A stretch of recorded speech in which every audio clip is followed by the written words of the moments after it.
Picture this. It's 1991. You're 9 years old, waiting patiently as your mother gets her nails done in a corner shop on Crenshaw. A soft ding from the doorbell signals a new customer. The technician looks up, eyes flicker, and says something quickly in Vietnamese. You don't understand the words, but you understand the look, something between calculation and command. Your mother doesn't seem to notice, but you do. That nail salon was just one of dozens lining the block, all Asian-owned, all planted squarely in a black neighborhood. Scope News presents a deep dive into how Asian immigrant entrepreneurs, many of whom never grew up around black people, let alone had respect for black communities, somehow ended up dominating entire industries in black neighborhoods. From beauty supply stores to nail salons, the story behind how they got here is rarely talked about. Even less talked about is the fact that much of the groundwork, especially in the nail salon industry, was actually laid by a black woman whose name barely gets mentioned anymore. Let's go back to 1983 in Southern California. That's when the nail salon chain called Mantrap opened its doors. It's widely considered one of the first big players in the game, the blueprint that helped make nail salons the booming, billion-dollar industry they are today. Mantrap wasn't started by some random white celebrity or just Vietnamese immigrants fresh off the plane. It was co-founded by a black woman named Olivett Robinson and her Vietnamese business partner, Charlie Vo. Together, these two women built a business model that made nails accessible to everyday women, especially in working-class black neighborhoods. Black women were the core clientele of these early salons. It was their dollars, their support, and their presence that made Mantrap explode into a success story. And yet, as the industry grew and the years passed, something disturbing happened. Olivett Robinson's name began to vanish from the record. Today, if you Google the history of nail salons or Vietnamese entrepreneurship, her name barely shows up. The industry she helped birth is now overwhelmingly Asian in ownership and labor, while black people are once again reduced to the role of consumer, seen only as a source of income, never as the architect. And the stats prove it. According to national labor data, more than 79% of nail salon workers are foreign-born. Women make up over 80% of the industry. And most striking of all, less than 10% of the workforce is Black or Latinx combined.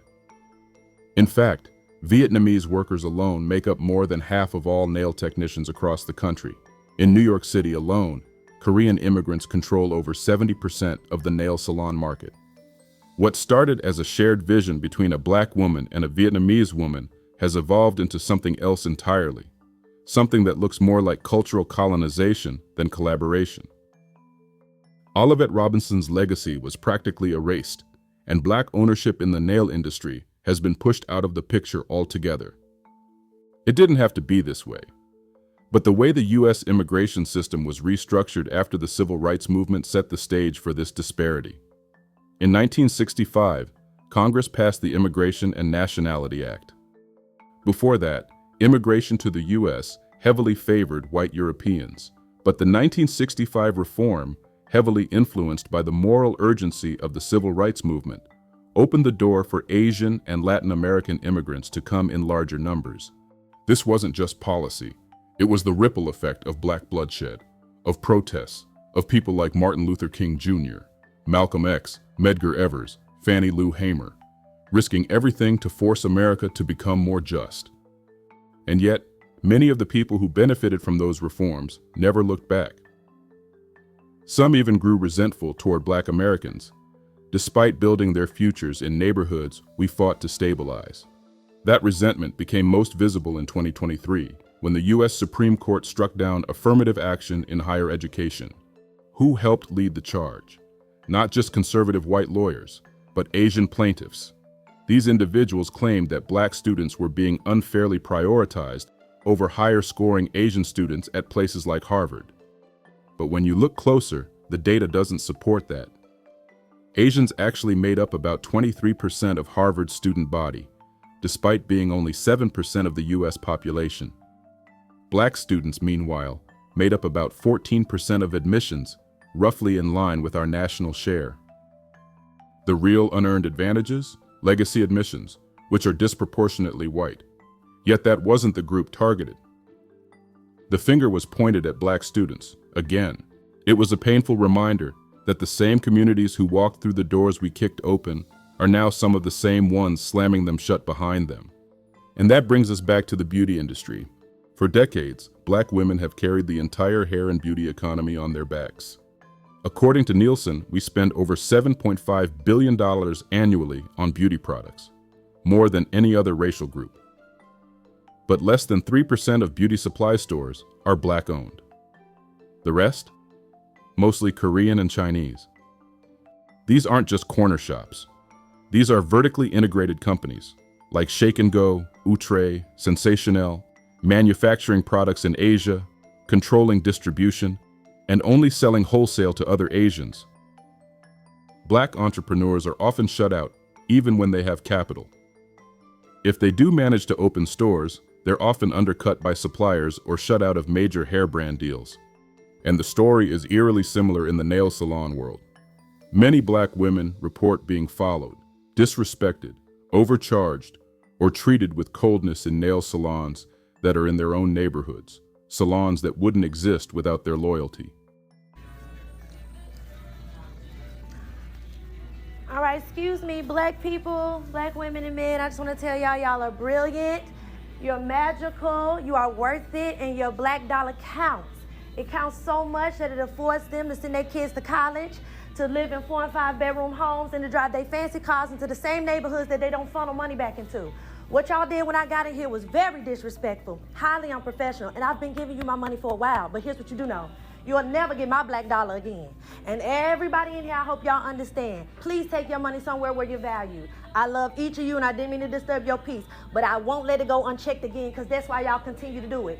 Conjugating, laughing together, and doing all that talking in your language like we don't understand. We don't understand what you're saying, but we understand the sentiment. Won't happen again, not on my dollar.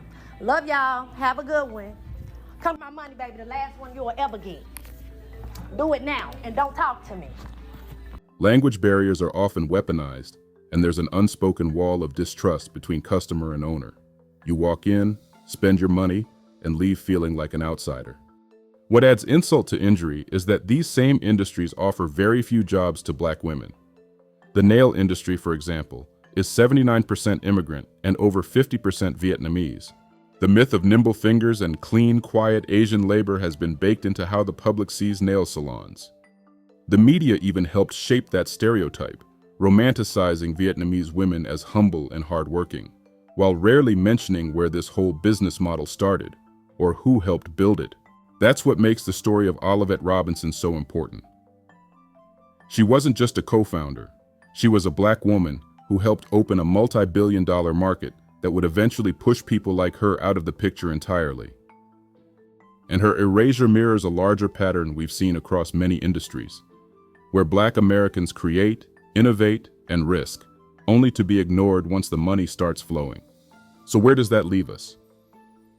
Today, there are Black women trying to reclaim ownership, from brands like Black Girl Sunscreen and the Lip Bar, to new beauty supply collectives fighting to build Black-owned distribution chains. But the walls are high. The systems are built to keep us out. The question isn't why Asians came to dominate certain markets. The question is why Black Americans, whose communities were targeted, whose dollars were harvested, and whose struggles made these systems even possible, were pushed out once again. Scope News tells the truth. Here are the facts.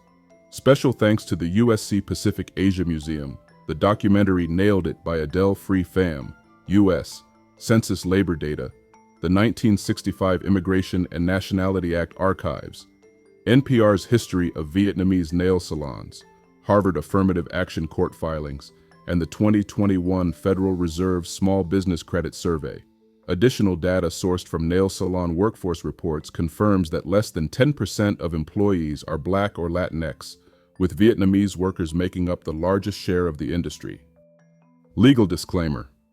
This content is for educational, informational, or entertainment purposes only. Viewer discretion is advised. Scope News does not encourage racial animosity or discrimination. Instead, this report aims to critically examine historical inequities, economic disparities, and the long-term impact of systemic racism in America. Every effort has been made to ensure historical accuracy. Some referenced businesses and communities are real, while others are used illustratively.